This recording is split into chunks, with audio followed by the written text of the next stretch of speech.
Well, to begin with, in the 6th grade, Patsy Cousin was her name, and she came to United Oak School, which was my school. And she was a good-looking young lady, and we were just kids. But I was very interested in her. I enlisted in the Air Corps, and I got into the pilot cadet training, the cadet program.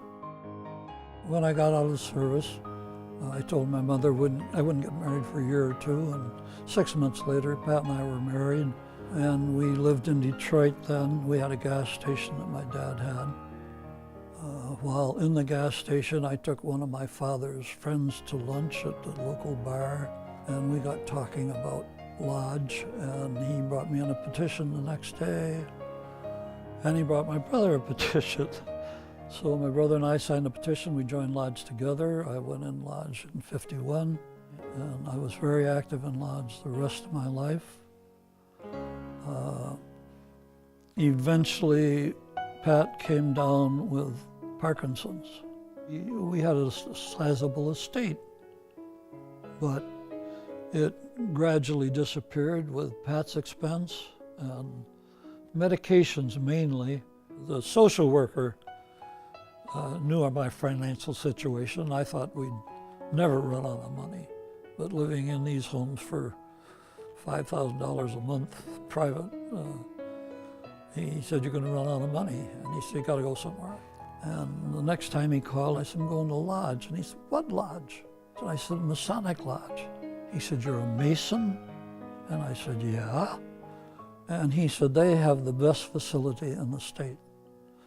We moved up there. Pat was in a separate unit. I had my own room.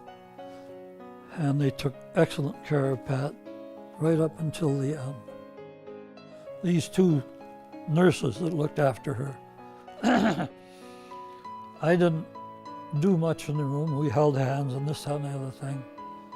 And this one nurse said, "Doug, you need to come to the room and, excuse me, get a little emotional. You need to come to the room, climb in bed with her, and tell her you love her, and tell her it's all right just to give it up, just to let it go. She's a fighter, she's going to hang on." So I did that, and I whispered in her ear 5 or 6 times, "I love you, I love you, I love you, I love you, I love you."